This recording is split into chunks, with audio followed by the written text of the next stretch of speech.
Well, settle back. We're getting ready to get Kelly and Company off and running. On today's show, if you were to create a video game, what would you want that title and gameplay to be like? Markus McCracken has been more than just pondering about it. He's really been thinking hard on the subject matter. He's got a game idea in the works, and he tells us all about it.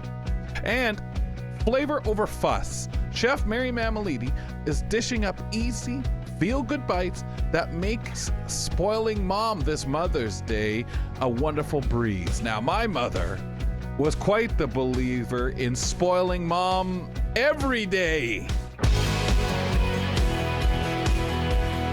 This is Kelly and Company.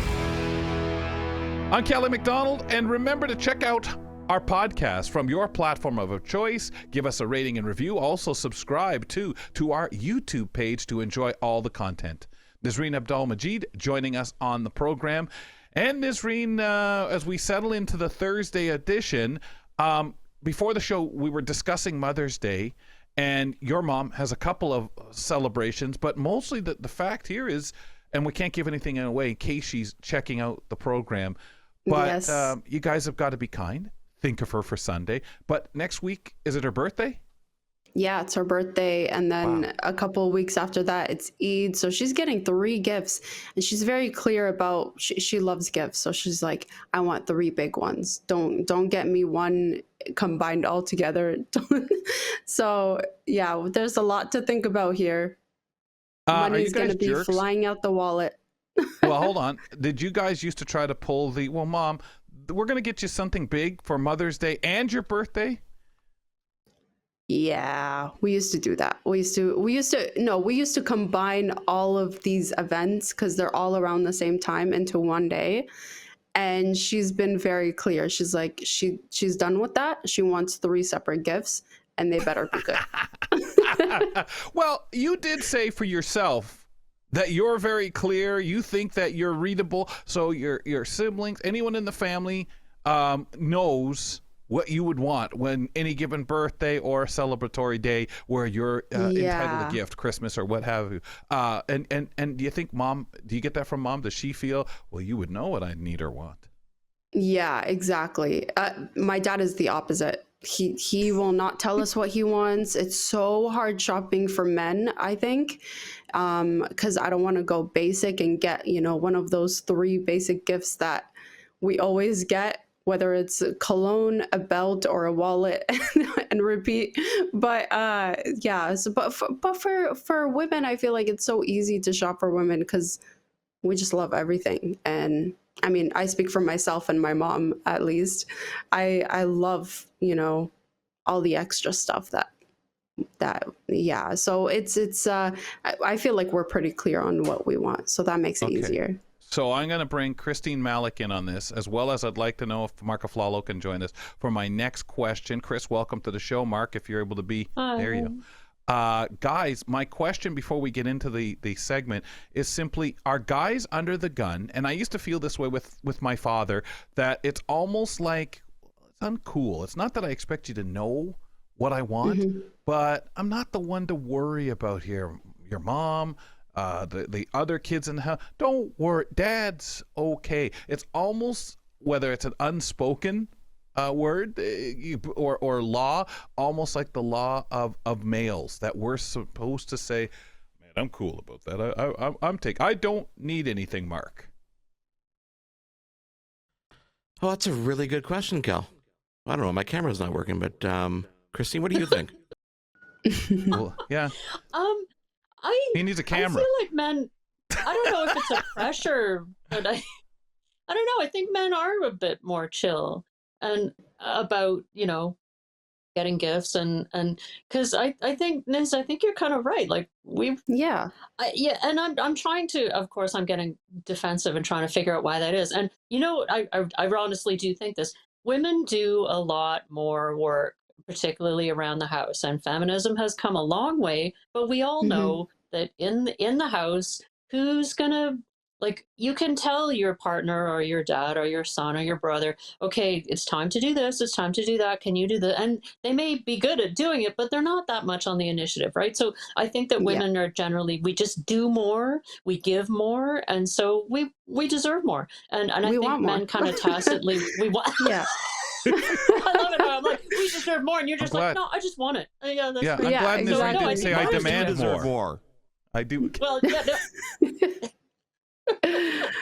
But honestly, Uh, I feel like I agree with you. The fact that they're so chill, though, that makes it harder to shop for.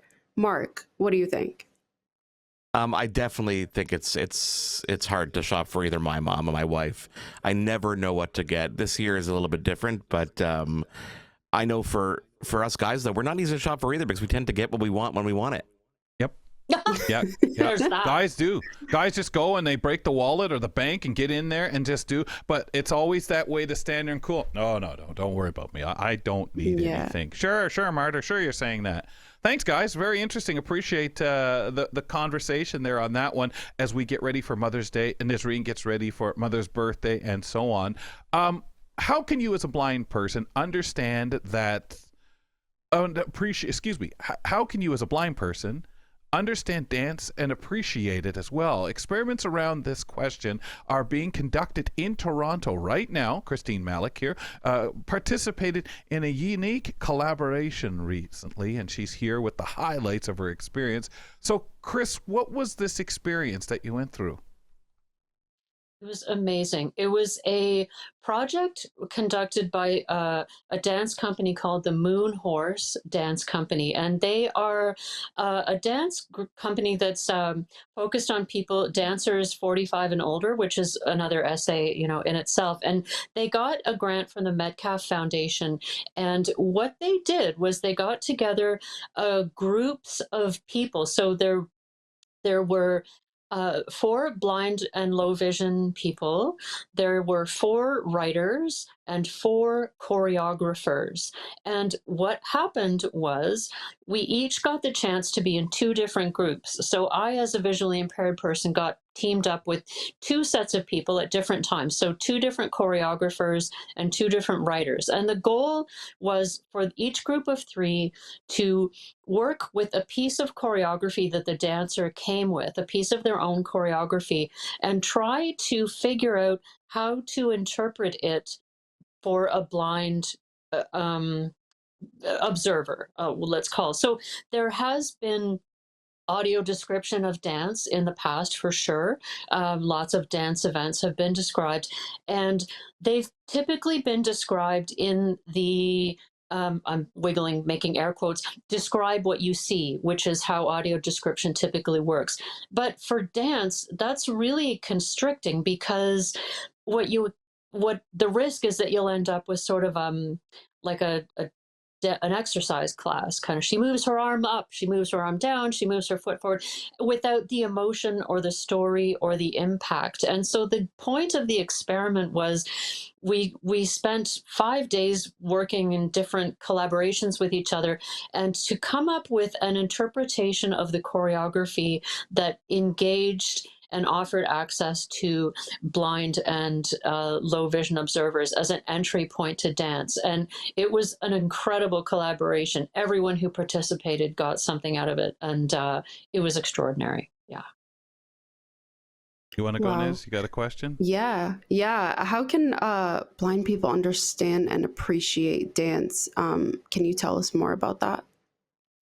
Yeah, so it was really interesting to me because each of the 4 blind and low vision people had a different entry point, a different desire. So for me, what I really wanted was to feel the dancer's body moving in space. And the dancers I worked with were completely gracious about this. And so as they moved through their choreography or parts of it, I was able to sort of be hovering around, orbiting around them, using my hands on different parts of their bodies to feel how they were moving in space, what their bodies were doing.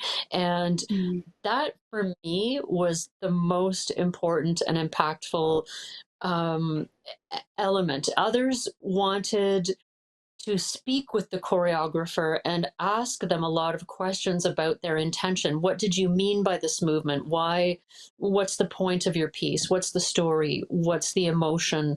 Tell me about the feelings. And um, some people wanted more literal description of the movement. Some blind and low vision people wanted some gaps of silence. They wanted the time to process the words. And so one of the things that, yeah, was most intriguing to me was that all four of us had different, really Needs. different things about what we wanted, different needs, Yeah. different wants. And and the collaboration was just outstanding. So some of the writers wrote of sort of verbal interpretations. Some used tone and pitch and inflection to deliver the words in a way that tried to convey the emotions. One thing that I did, so we had a little show at the end, not a show, but just a showing of what we had done.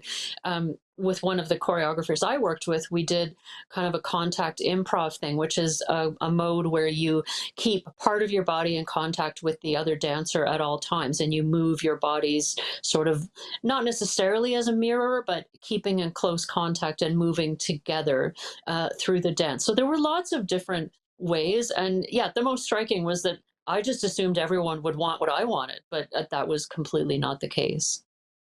It's an interesting point you make, because we talk always about how much is too much detail, not enough detail. You look at different things when it comes to dance. So here's just a couple of questions I have. Just they're kind of bullet point answers I'm looking for, Chris. One, okay. I'm assuming each one that you worked with, it was 2-person dance. That's what the focus was. No, it was a choreographer with a set piece. So this would be a choreographer who's accustomed to performing on stage by themselves. They would write a choreography or design a choreography that is a presentation piece, and they would be on stage performing solo. So did you discuss with this? I'm thinking of it as a kind of first step, and the reason I'm asking all this is so many musicals, so many there's multiple people dancing. There may be singing going on, and I know we can't address every single facet, and this is the point of something like this. First of all, the needs of each individual person. You could never meet everyone's needs. I get that, but it's nice to have formats that people can point to. Hey, I've got a play 5 of these songs out of the 7 have singing. 2 don't, or there's multiple players, but 3 of these have just a couple or a single person on set dancing and singing. So I find it really interesting, because this is really an entry point into a form of description that people need that help with, because how much is too much? If you have 2, 3, 4 couples on stage, or movement where it's an ensemble of 3 and 3 and whatever it might be, what do you pick? Obviously, the writer, the choreographer, a couple of the moments all through the piece, some are more needed to be described, or you may go from one dancer to 2, or to the whole ensemble. What is the importance to drive the story, as we always say, forward in a person viewing its mind? So I kind of wondered how far you guys went at addressing some of those areas, because you can't do it all at once. You can't do it all at once. It's true. And so we were very focused, because it was a single choreographer doing, a 5-7 minute piece. And what really emerged, I kind of went in with this idea, and it really flowered, which is that this will be its own art form. So audio description is I would call it a craft. It's a craft that some people are 100%. excellent at. Yeah. And And so I think that to describe dance, we need a new art form, because the describer has to make some choices and has to make some interpretations. Otherwise, it's just a flat, it's like describing a sports broadcast, like being a sports commentator, and that has its value in its place. But dance is an art, it's not a sport. And so if we want to be able to communicate the emotion, the story, even just the aesthetic beauty of a dance that has no narrative, how can a describer, a dance interpreter, how can they do that? The standard tools of standard audio description, are not enough to do. They're not enough to carry that. And so what we ended up with were a writer doing kind of like a performance piece where there was rhyme and there was repeated words and there was imagery and interpretation and delivered in a staccato way or an animated way. The voice would reflect. One of the pieces was the choreography was about a woman during COVID who's being extra stressed and stretched by her children and her demands on her time. So one of the describers chose to do it. Instead of describing movements, she just kept going, "Mom, Mom, where are you, Mom? Why are you doing that?" And so to use that as an experiment to convey the emotion instead of just the description. Yeah. So it's very complicated. And it was interesting to have a dialogue with the choreographers because in the end, it's their work. And the consensus was kind of, well, we can come up with ideas, but the choreographer kind of gets to veto things because they know what the intention is. So to be in the room with so much creativity was so exhilarating. I just came home every night and put my head under my pillow and read a book and went to sleep. Like I was completely well, it tires you out, right? this. Because there's so many possibilities. And I do feel if you talk to a coach, an athlete, a lot of what they would say is their sport, their movement, it's full of intention. There's an intention to obviously score or what have you. They would say, and a lot of them fleet on their feet, and some of the moves you hear that they make are just phenomenal, all based on reaction. Now, sure, it's not choreographed out. It's not scoped out where you know what you're going to be doing. And dancing and movement can be so physical, so tiring. So you get those intentions. And certainly emotion is the same emotion. It's a passion. It's a goal to score. So there's an intensity in play, sport. So I'm sure there's a form of that play-by-play. And the best play-by-play announcers are the ones who gather that and give you as a listener, whether you can see it or not, the intention, the physical effort, as well as what's happening, especially with these moves that these guys practice over and over and over, like dance moves, to make effective. So I think there's a level. Definitely, it is not the same, but I'm sure some would argue, hey, my sport is a form of art. It is, what we do for us is poetic, is whatever way they want to describe it. And athleticism, and I think, yeah, I wonder if in ensembles, if that's the kind of place, because I really feel there's a place for the different things that you guys all discovered. There's a different need for every person, what you might need or want in that description of an ensemble, an individual. Maybe I don't need the same way. It's so interesting because description is real personal. Yeah. Well, and in fact, JJ Hunt is working with, we both work with the Illuminato Festival, and he's working on a dance piece called What the Day Owes to the Night. And he doesn't have a ton of experience describing dance, which is one of the reasons he was sort of asked to do it, because we wanted it to be a bit more experimental. And he's kind of faced with that because it's a group of dancers and there isn't a narrative, but it's all about the athleticism, the gorgeousness of the dancers' bodies, the movements. And JJ is sort of working through, how do I work with that? Because there isn't a story. It's very compelling, but it's all the visuals. It's the aesthetics, the athleticism, the gasp of like, oh my God, he just did that amazing move. And so there's got to be a new way to bring energy and dynamics and emotion even to a dance piece that has lots of bodies, lots of people moving together, but not necessarily a narrative. So how do you use words and tone and inflection? What do you describe? Big picture, like, are you looking at the overall shapes made on the stage or the individual bodies? And so it's up to the dancer, the describer, the interpreter to come up with innovative ways to do it. And it's really exciting because there's a growing number of people who are interested in this, be it dancers, storytellers, people who are blind or low vision, choreographers who are thinking about this. How can we make dance accessible? What's an in? What are the inroads for a blind or low vision person to understand? And increasingly for me, I'm starting to understand that I want to just do the dance. It's not that I'm dying to be a dancer, but I think the only way I'm really going to get it is to get it in my body. Like that's just who I am, is that I like to experience things. So I'm increasingly thinking personally that what I actually need to do is just move and dance and do the things and find the feeling that way. So it's all very new and innovative, and it's pretty exciting because we get to build it, from from something new. Wow. So amazing when you think about the experience and trying and what it gives to people. And do you feel a responsibility, because obviously you're not making world decisions, but you are starting out on something that people watch and learn from. And hey, you know what? This was done a while ago. I don't know who started it. You're the group that starts. People start employing it. Do you feel kind of what a responsibility, Chris? I do, in a way, but I also was nicely humbled by the experience of being in the room with so many creative people and just listening.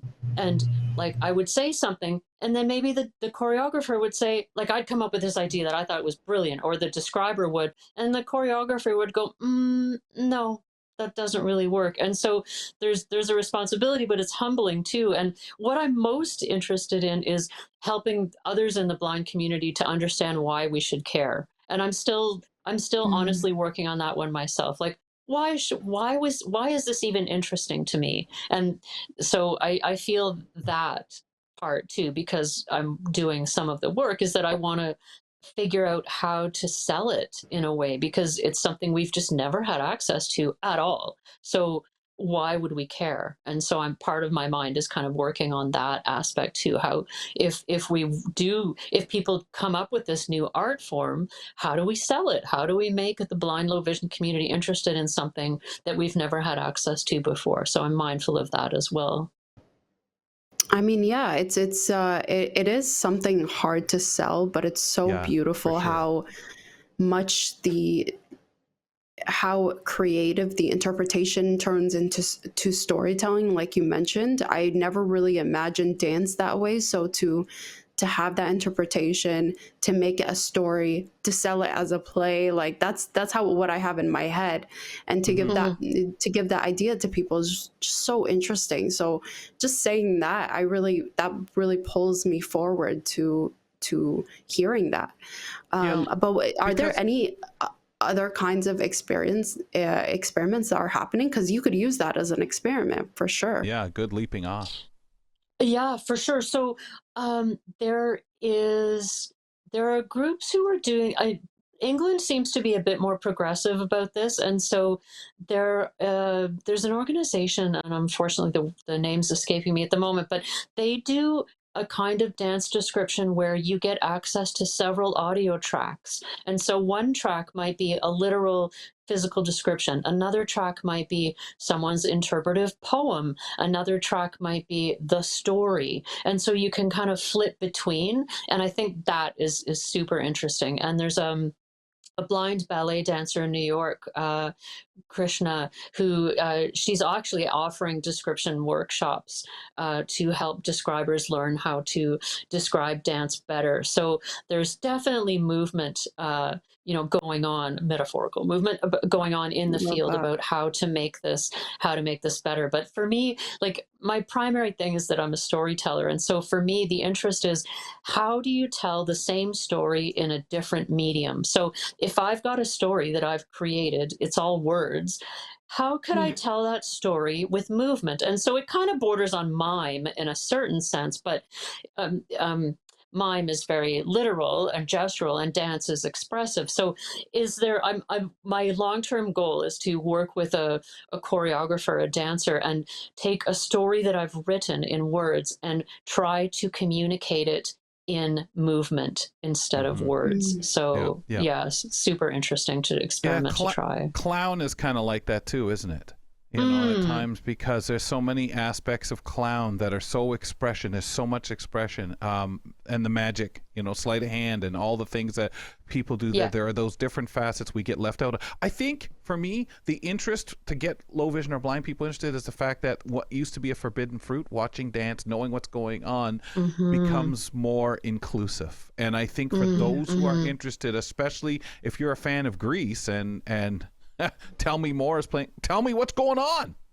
Thanks a lot, Chris. Thank you. Next time you're immersed in a story, try to imagine how it could be told in that different medium. Christine Malec will bring us more artistic things to consider here on the show and questions to ponder 2 Thursdays from now when she returns to the program. Appreciate that. Really interesting stuff. Yeah, Nazreen, I think as a person who's never been able to see enough, I've never, ever had the interest in dance. It was just something like in movies, musicals. I think that's how come I've never had a huge, love for it. It's not made sense if I play the album. Fantastic. But, anything else, what do I care? I can't see that. I had when I first heard the description for Singing in the Rain, when AMI first did it years ago, it was like shocking to me because I really had no idea what went on during a musical. And the descriptions, I'm like, what? And one of the biggest questions they had at the time is, how do we do this? Because we're talking over the singing. And my view was, but if people want to hear the singing, they'll buy the album. These are people who want to know the description of what's going on. I know you wouldn't talk over dialogue, but this is an opportunity for a person to have accessibility for something going on. I guess almost it was one of those experiences where you say people are familiar with it. They've heard about it. It's been part of their life. They may have heard the soundtrack. Now, as a blind person, you're getting to understand what's going on during those pieces of music. Because a lot of it factors in, for my vision, I can see in one of my eyes, but it's still limited. For example, lighting comes into a factor, distance comes into a factor there. So I went to a dance show one time, and I did listen to audio description of it, and it was so interesting how they implemented a story behind the description. So it gave me really a picture of the whole show, which was, honestly, I never imagined how it would be, because I'm like, audio description, that must be hard, implementing that to a dance show, to really get all of these people's movements in order. But it really makes a difference. It really makes a difference on how you interpret the dance. Yeah. And for me, dance was just a foolish pause in a play or a movie where people were singing, and it was an excuse for the device of putting dance in a show, and as someone who was never a fan, it was, look, this is like an 11-minute play with a bunch of songs to stretch it out to an hour and a half. That's the way I would interpret it until the accessibility of the dance. We're looking for members of the disability community, folks, to join our research panel to have conversations just like the one we're having right now. Our research panel guides us with every decision that we make at AMI, including programming, media consumption, and accessibility. Participants are compensated for all long-form studies. For more information or how to join, go to ami.ca/panel. Follow us on Instagram and Twitter, if you would, at Kelly & Co. AMI on Instagram and Twitter. Get into the conversation. Nazreen always would love to hear from you on Instagram and Twitter. So imagine this video game. You step into the shoes of a detective or a lawyer, working your way up in the world of law enforcement. Now add this twist. You choose your character's background, whether they're visually impaired, completely blind, deaf, hard of hearing, or a wheelchair user. Silent Evidence isn't just a game. It's a showcase of disability representation with full accessibility. From small town mysteries to national conspiracies, your story unfolds based on your choices, skills, and morals.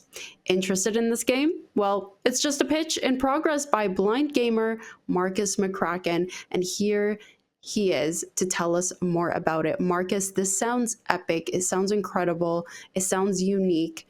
When did you come up with this game? Honestly, I've been asked. My audio is still good, correct? Make sure you guys can hear me. Yeah. Yes. Yeah, I can hear you great. Yeah. I've had ideas on how to create a game in the past, but it's just never come into focus. Obviously, I would always add the accessibility, but the crime and the drama came into effect with that show, Sight Unseen, if you're familiar with that. Yes. That's where the crime came in. I've always been a fan of crime shows, and when it comes to gaming, it's very slim pickings of which is actually out there for a good story driven with a crime. So I was just kind of sitting there and said, well, let's try this.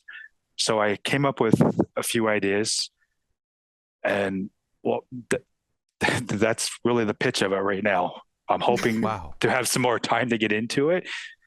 There's going to be a lot of research going forward as I add more to it, because I got to find out who I can pitch it to and all that fun stuff when it comes to the development process. How long did it take you to get your pitch together? That honestly, so I threw some ideas down on one of my note apps, threw it into ChatGPT, argued with that for a few minutes because I wanted my words. Yeah. Yes. And when I was happy with the outline, I just saved that into a Word document, and that process maybe an hour to an hour and a half till I was finally Wow. satisfied. That's tremendous. Good. It And, is. yeah, it really is, right? Because we all think, oh, we'll just get ChatGPT to write this, but there's still all that work that has to be done to make sure the elements you want, that it's the way you want it. So, Markus, in what you like, your interest got you to create this. So what exactly is the story in this game and the adventure we're on? I'm going towards a story-driven adventure, crime solving, either they be a detective and or a lawyer, just working your ways up in the ranks and potentially being one of the top detectives or lawyers as you progress. And moving forward, I plan on adding more add-ons that you can download. I'm going to try for free at first just to see if we can get some interest after I get it out there, and hopefully somebody picks it up. But the main focus is going to be just crime solving and story driven, and how we manipulate the world only in a video game. So it's a chance to get us out there. The representation hasn't been in there in a video game to this extent. So that's what I'm really going and leaning towards. No, that's what I love about this. It's there's a big representation in the disability community. And yeah, you mentioned accessibility is built right in, and how is that built right in? If I have the right developers reach back out to me, you're going to be prompted with the narrator on whichever console you're playing on, and then you'll be right into the accessibility settings. So you'll have your screen reader right off the bat, the ability to turn it off if you don't want it. And then you have your generic accessibility. So brightness, contrast, font size, and so on. That's going to be all right on the launch of the title. So before you even see any credits for the like the video intro, I'm going to hopefully have that right on the startup so that you don't have to go looking for it. Markus, your knowledge of what accessibility is currently available, what people are experimenting with, what as a low vision person, obviously we relate more to low vision, blind accessibility. How do you feel your knowledge base with some of the things you've listed here, that all the things you just mentioned to us, where does your learning from that? Is it from playing the games, research, talking to different people to know what is doable, what is possible, or just what would need to be included to make it so much of an inclusive game? Absolutely. So some of those features that I've going to include is because I have researched and listening to other disability advocates within the community, in the gaming community specifically. And I'm also taking the time to learn about different accessibility that people require when it comes to, well, everyday life, but in gaming in general. I'm taking a few courses on LinkedIn as well, just so I can further educate myself on this. I don't want to just jump into it. I think I know a lot about visual impairment, but I want to learn about every disability out there, because it's not just us out there. Exactly. Excellent. I love that you're putting all of it in. It really defines accessibility, you know. But have you put this pitch out there, and do people know about this idea yet? Because I know you mentioned you have like the accessible gaming community. Did you get a sense of would this be something that they're interested in?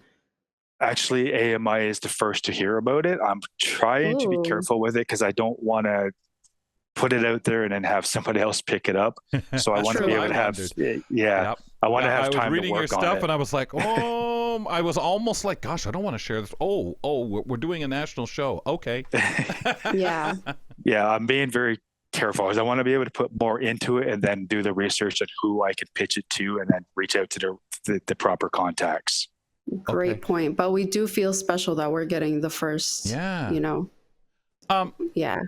how do you do your research about who to pitch it to? Like I know you know a lot, Marcus, or else we wouldn't be having you here. But I gotta ask some of those things because there's just so much in the world where you stop and think, do you kind of keep it limited? Do you have places that you feel you would trust with your idea, would respect it, or do you kind of go on a blitz and go to different places? And how does that work? To be honest with you, as soon as I get some information with who I contact, it's going to be Naughty Dog, the creators of Last of Us, because I know they're very big on accessibility. So I'm going to try them first, and then I might pitch it over to Ubisoft. They're getting up there with accessibility as well. So there's a few that I'm going to reach out to that I do have emails for. It's just a matter of who within that company that I can actually get in contact with. Amazing. Yeah, And you it have is. some great voiceover intros written out. Who do you imagine voicing this? I would love to have Steve Saylor. There's a couple others as well. I just got in contact with a new friend of mine. A friend of theirs does voiceover for gaming developing teams. So I might pitch this to this gentleman as well and see if he'd be interested once I get the ball rolling a little bit more. But if I have any luck, I'm going to try and pitch this out to Steve Saylor and see if he can lend to his voice and a couple others from the disability community. That's awesome. That would be great. And how flattering, right? Like it would be really cool, for people getting that opportunity and people who are so involved like Steve and know, like yourself, what it takes, what's needed. I think that's just amazing to think about. Marcus, any other gaming concepts that you've either had before or kind of as you've been going through this process have popped into your head that you've written down? Honestly, since yesterday, this is really the first time I've had the chance to talk about it. It's just been one of those couple really busy weeks for myself. So I'm going to probably be jumping into a little bit more in the next couple of days for this title, just to spend some more time with it. Nisreen, you got Awesome. any ideas?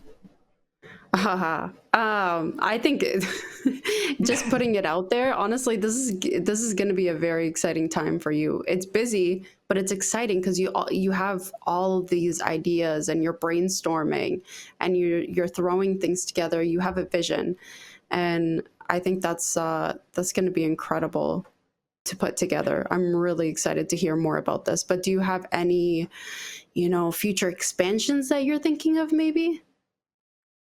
So the general idea is as you roll up, increase your ranking within the title. And at the beginning of the game, you pick your location, you create your character. I'm going to probably say about 5 chapters into it, keep it almost short, but not too short. With each chapter, you're going to unlock more and more. And then I'm going to add expansion packs onto it. So kind of like The Sims did, only on a little bit more of a crime solving drama lifestyle based game. So the ideas are there. I just got to get it out there. Yeah. That's what I'm saying. There's so much brainstorm. You didn't have an idea. I knew she didn't when she's just. I can't compete with his idea. I don't know what you're talking about. I There's don't know no what competition here. See, I like private detectives, right? I like private detectives. I'd want to put something in the 1930s or 40s that'd be almost like a Mike Hammer kind of video game, because so many people haven't ran into that kind of older stuff. And you have the film noir era of that time that people had all these private eyes that had their ways and everything like that. Some of that I think would sell well now or do well because it's so throwback as opposed to futuristic. Go ahead, Nis. I like completing mission type of games. I don't know if you remember this, Marcus, but there was a game called Sly Cooper, and every time I play this game, it just takes me back, and I don't know. I love those types of games where you have to just complete a mission each level. But yeah, Sly Cooper was a classic. That was such a classic. I love it so much. To this day, I still like. It's nostalgia, but you think about those classics.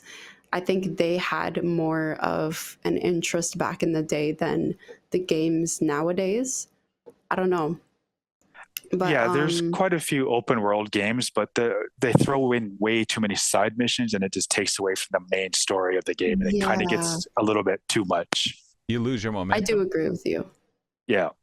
Yeah, that's what it would feel like. I love the fact, and I'm going to go off the top of my head, Mark, to see if I can be impressive here or not, but you've picked to place it in southwestern Ontario through Toronto, basically back the other way to Detroit, Windsor area, Chatham, Brantford, London. I almost forgot London. So you would be city, Chatham. Man. I know. His is Chatham. So I like that. Do you foresee, when you pitch this idea, being can't you find a more exciting area? What would your argument be if they say, well, I mean, probably if they're interested, and they said, well, we'd rather it be out in California, you'd say, well, we're more likely to do it then. Yeah, California sounds great. Oakland, Frisco, wherever. Yeah, no, if I have anything to do about it, I'd like to keep it in this area to put these small cities on the map for a change. And I also have to take some of their thoughts because of licensing and all that on the cities. There have been some games that literally have to change the name of the city. So that's another logistic I got to look at as well. But if I have anything to do about it, it's going to stay in the areas in this area, because we all need to be put on the map. Yep, you bet. Yeah, exactly. I want these representations of our local cities, man. For a change. Wasn't that impressive? Yeah. I remembered all of them. Wow, that's impressive. Thanks, Marcus. Very impressed. Thank you so much, Marcus. You're very welcome. This was great. Honestly, such a fun time, and I'm so excited to see what happens with this game pitch. So looking forward to future talks. I feel ambience because you got that siren in the background there. So it's perfect timing. Yeah, it's perfect. That was Markus McCracken joining us once a month to chat everything gaming.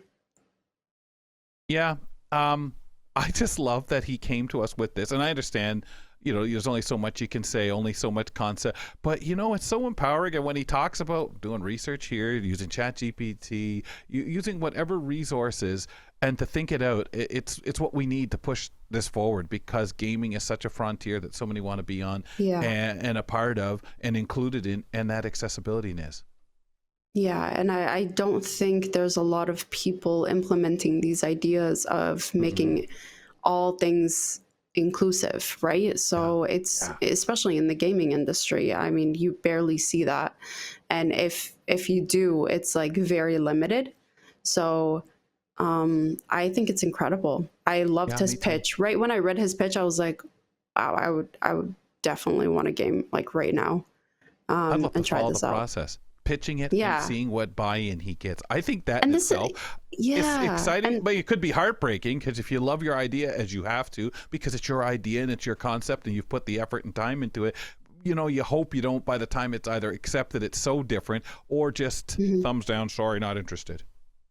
Yeah, you're going to have like opinions here and there, of course, and it's at the end of the day, when the big people talk, you're gonna have to compromise on some things. But I do still feel that this is a very exciting time for him, because he's having so much ideas. He has these visions in his head that this is what he envisions as a big pitch, and when all of these ideas come together, poof, magic. Good for him. It's gonna be absolutely epic. Amazing. Email us at kellyco@ami.ca and give us a call, 1-866-509-4545. Always want to hear from you, your opinions, your thoughts on the conversations we have here on the program. Maybe you leave a message or drop an email so that we can chat about it on the show. That would be awesome. Mother's Day is coming up, and if you're planning to cook for mom, let's make sure it's enjoyable for everyone, including you, right? Mary Mammoliti joins us with tips to keep things simple and special. Mare, let's be honest. No one wants to be stuck in the kitchen on a special occasion. So how do we plan a brunch that's delicious and stress-free? Well, I mean, first off, the secret is really not really a secret, but it's make ahead dishes.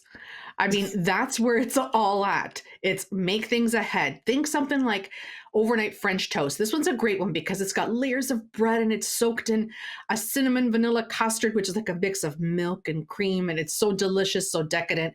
And then it's topped with a streusel. And then honestly, what you do is you just bake it in the morning. And it's so easy. Because like I said, everything's done the day before. Maybe even baked berry oatmeal. That's another one. It's loaded with oats, milk, berries, a touch of maple syrup to give it a little sweetness. And it's easy to prep ahead. And then you bake it fresh. Maybe mom is more of a chia pudding person. Do a chia pudding parfait, mix some chia seeds with some milk, even some coconut milk, refrigerate it overnight, layer with fruit, top with some granola, and then make ahead pancake batter. But do something a little special. Make it maybe a lemon ricotta pancake.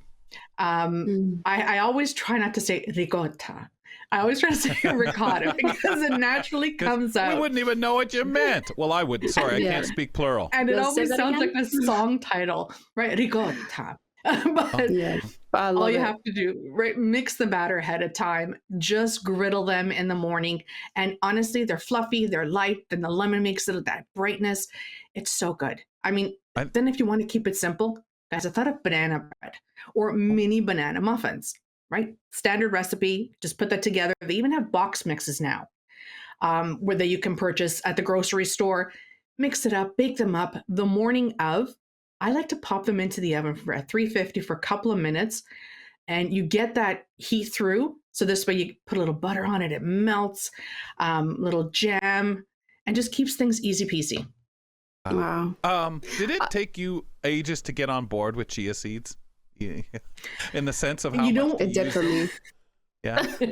Well, I always thought I'm at that age where I remember the chia, where they would put, remember the chia pets? And Yes, it was, chia pads they would, and all that stuff. yeah, right? they would smear this chia all over this, I don't know, this ceramic, I don't know if it was ceramic clay of a dog or something, a mold of a dog, and water it, and then you get these little green buds. So I had to take my head away from that, and then I got on board with the chia.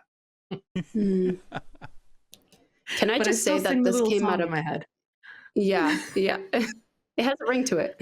But can Yeah. I just say this comes at a perfect time because my family started a group chat this morning and they want to Mhm. surprise my mom for breakfast on Saturday. So help me out. How can we bring in some fresh seasonal flavors that feel a little lighter but still special? Oh, you've come to the right place. I've got you covered. Okay. Think crisp, again, bright, seasonal. Asparagus, radishes. Now, they're not the first thing that comes to mind when you think of brunch, but you can as a side. Or if you add them into maybe an omelet. Well, I'll explain a little more of where I'm going with this. Lemons, fresh herbs, juicy berries are always, always, always a hit. I got every berry that I've been picking up lately, whether blackberry, blueberry, they are so sweet. And some of the blueberries are honestly, they're the size of a plum. Like, I mean, I'm exaggerating a bit, but they're huge. Yeah. But they're just so sweet. So think of adding those and incorporating those in. I like to add maybe like a big seasonal salad. I'm a salad girly. You can add some citrus segments, a light vinaigrette to it. It's honestly, it's a great way to balance out the meal. It's easy, it's light, it feels like a treat.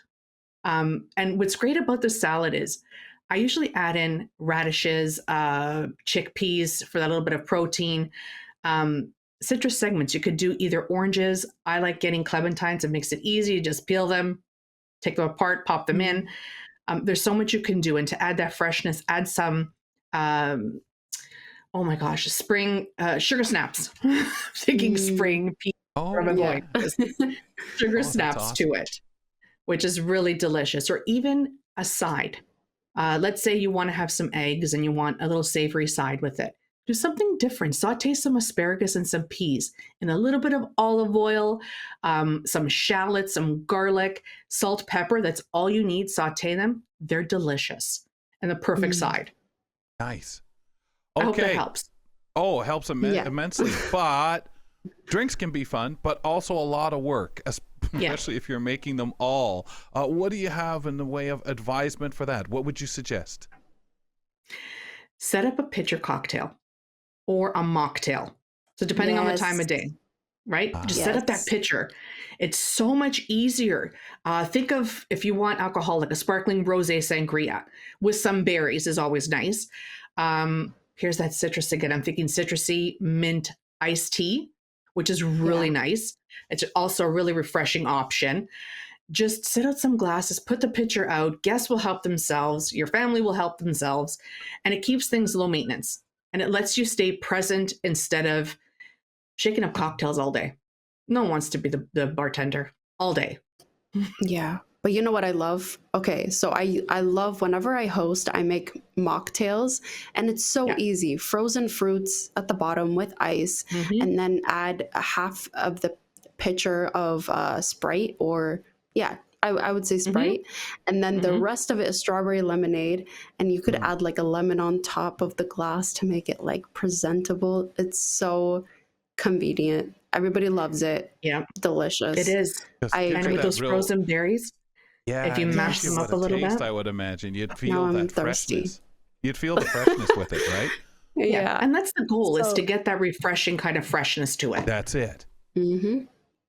So we're always going for the aesthetic look for whenever we have these dinners, brunches, breakfast, whatever Especially it may for be. mom. Let's- Mom will be the first to say, "What Exactly. the heck is this? Put this in this old mug. Get out of here." Yeah, Exactly. you're serving So this in a let's talk- Tupperware container.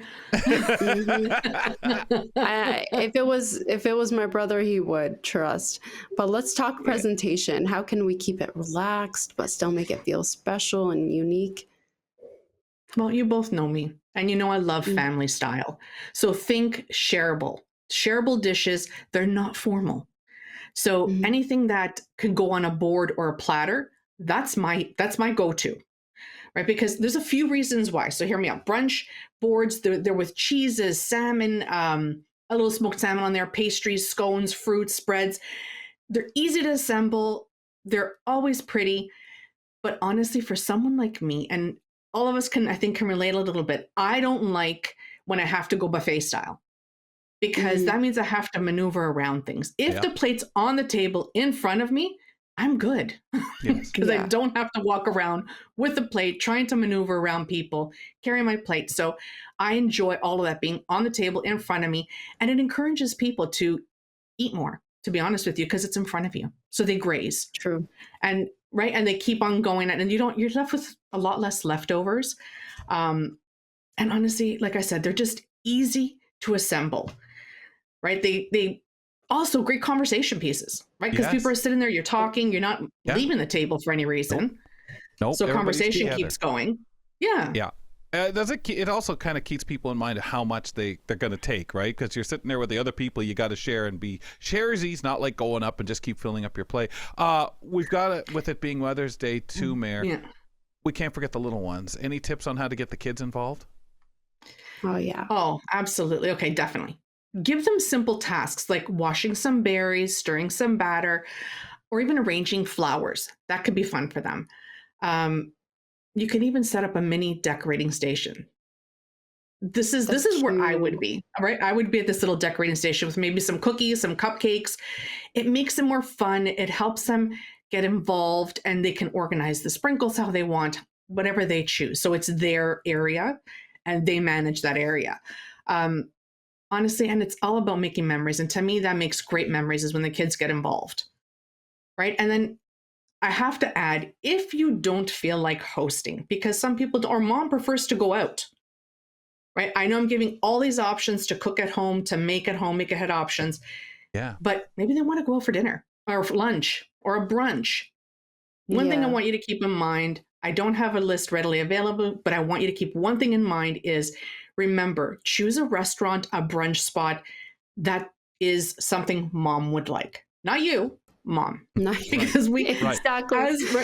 because we tend to lean keep towards reminding us. Yeah. People need to not Kelly remember Day. this. It's not about you. It's about your mom. And I feel like that's hard to grasp for some people. But and also if you're planning to actually make homemade food and keep it at home, it's still a cute idea. But remember, it's Mother's Day. Like, don't have your mom kind of do all the work, because at the end of the day, I feel like they they do end up doing most of the work or cleaning. Just really put in that effort to kind of help your mom relax and remind yourself that this is about her. Find a way. Okay. Find a way to thwart her from being able to step in and do it, right? Exactly. Mayor, thanks. And the way to do that is just get up and do it. You betcha. Exactly. Because the less they have to do is great. Mary Yes. Mammoliti always holds us down with cooking tips, brilliant foodie finds, and encouragement in the kitchen. We'll catch Mare next Thursday for more of that. Mare, talk to you then. Catch Nazreen and I on tomorrow's show. Have a great World Donkey Day, and there's white smoke at this time, so congratulations to the incoming new Pope.